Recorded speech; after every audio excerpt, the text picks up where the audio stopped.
যার বিয়ে তার হুঁশ নাই পাড়াপড়শির ঘুম নাই। মানে সাকিব কি বলেন, সাকিব কি ফিরতে চান? অনেক সময় অনেকে বলেছেন তিনি জানেও না তার আইনজীবী কি করছেন না করছেন, অথচ এই দিক দিয়ে আমরা সব কিছু আয়োজন করে প্রত্যেক দিন এটা নিয়ে মানে আমরা কথা বলছি। বিসিবিতে আমাদের কিন্তু এখন একজন টকিং টম আছে, তিনি মানে সব সময় কথা বলতে পছন্দ করেন এবং এই ইস্যুগুলো নিয়ে তিনিই হ্যান্ডেল করছেন।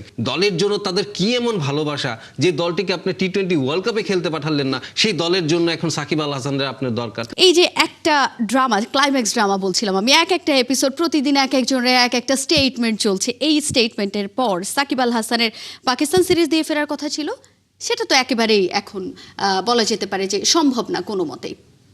না, আপনি যেটা বললেন যে একটা মানে প্রতিদিনই একটা এটা নিয়ে একটা কেমন যেন সবাই কথা বলছেন। হ্যাঁ, কখনো আমরা দেখছি বিসিবি পরিচালকরা কথা বলছেন, কখনো মন্ত্রী কথা বলছেন, কখনো আমরা দেখলাম সাবেক ক্রীড়া উপদেষ্টা কথা বললেন। তো সব কিছু মিলে আমার কাছে কেন জানি মনে হচ্ছে যে যার বিয়ে তার হুঁশ নাই পাড়াপড়শির ঘুম নাই। মানে সাকিব কি বলেন, সাকিব কি ফিরতে চান, সাকিব কি খেলতে চান, সাকিব কতটা ফিট আছেন, কিংবা আমি বলতে চাচ্ছি যে সাকিবের কোনো মতামতকে আমরা পেয়েছি মিডিয়াতে।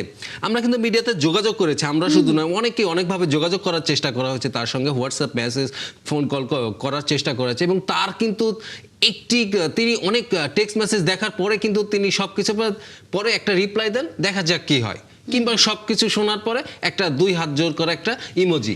মানে সাকিবের পক্ষ থেকে কিন্তু এখন কিছুই জানা যায় না, তিনি জানেও না, অনেক সময় অনেকে বলেছেন তিনি জানেও না তার আইনজীবী কি করছেন না করছেন, অথচ এই দিক দিয়ে আমরা সব কিছু আয়োজন করে প্রত্যেক দিন এটা নিয়ে মানে আমরা কথা বলছি।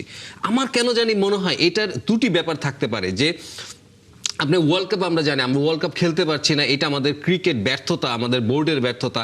সেটা ঢাকার জন্য তার একটা হইচই দরকার ছিল, তাদের অন্য একটা ইস্যু দরকার ছিল, সেটা একটা হতে পারে, এই কারণেই সাকিব ইস্যু নিয়ে আসা। এবং আরেকটি ব্যাপার হতে পারে, আপনি খেয়াল করে দেখবেন যে সাকিব ইস্যুটা আনা হয়েছে 24 কি 25 জানুয়ারি এবং নির্বাচনের আগে, মানে আমাদের নির্বাচনের আগে এই ইস্যুটা আনা হয়েছে। তো এখন বিসিবি কি এমন হলো যে সাকিবের খুব সাকিবের জন্য দরদ উঠলো যে তাকে আনতেই হবে, দলের জন্য তাদের কি এমন ভালোবাসা যে দলটিকে আপনি টি-20 ওয়ার্ল্ড কাপে খেলতে পাঠালেন না, সেই দলের জন্য এখন সাকিব আল হাসানের আপনার দরকার। হ্যাঁ, আমার মনে হয় এখানে একটা রাজনৈতিক একটা খেলা চলছে। আপনি এটা এমন হতে পারে, আমি জানি কনফার্ম না, আমি বললাম যে অপশনগুলো এমন হতে পারে, আলোচনাগুলো যদি আমরা একটু ভিন্নভাবে করি, যে আপনি খেয়াল করে দেখেন যে এই সরকার নতুন সরকার, তো এই সরকারের কাছে বিসিবি ঠেলে দিচ্ছে এবং সেই ক্রীড়া মন্ত্রণালয়ের কাছে তার কাগজ মানে একটা আবেদন করেছে যে সাকিবের মামলাগুলো যেন বিবেচনা করা হয়। ক্রীড়া মন্ত্রণালয় কি করবে? আপনি কেন এটা স্বরাষ্ট্র মন্ত্রণালয়ে দিবেন না?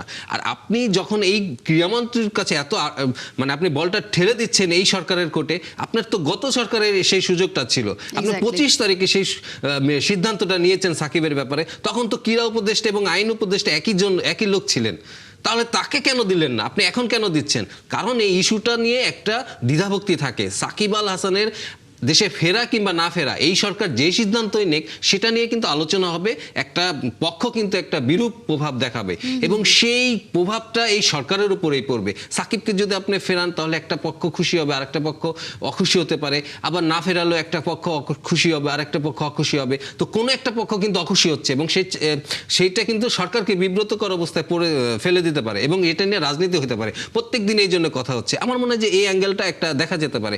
আর আমি আরেকটা জিনিস বলতে চাচ্ছিলাম যে বিসিবিতে দেখেন, বিসিবিতে আমাদের কিন্তু এখন একজন টকিং টম আছে, তিনি মানে সব সময় কথা বলতে পছন্দ করেন এবং এই ইস্যুগুলো নিয়ে তিনিই হ্যান্ডেল করছেন। এবং আপনি খেয়াল করে দেখবেন যে সুর সাধনার বদলে তিনি কিন্তু এখন প্রতিদিন ওকে নিয়ে এই কথা এই মন্তব্য নিয়ে একটা বাজে রেওয়াজ তৈরি করছেন। তো সবকিছু মিলে খেলা নাই মাঠে, মানে বিশ্বকাপ খেলতে পারছি না, ক্রিকেটের নিউজ নাই, এই হাবিজাবি নিয়ে আসলে আমাদের মানে দৌড়াইতে হচ্ছে। সাকিবের দেশে ফেরা, আমি এখনো মনে করি এটা আপাতত যে বাস্তবতা এবং সবকিছু মিলে আমি হয়তো আশা করি যে তিনি খেলবেন, কিন্তু আপনি ক্রিকেটীয় ব্যাপার দেখেন, তিনি এখন 30, ওয়ার্ল্ড কাপের সময় 40 হবে, এই এজের একটি আপনি প্লেয়ার নিয়ে আপনি কি করবেন? মানে আপনি কতটা আপনি হবেন? ক্রিকেট ব্যাপার থেকে দেখলে এতটা আপনার ইন্টারেস্ট নাই এখানে। আপনি সব মিলে আমার কাছে কেন জানি মনে হচ্ছে আসলে এই ব্যাপারটি নিয়ে আসলে অন্য কিছু খেলা হচ্ছে।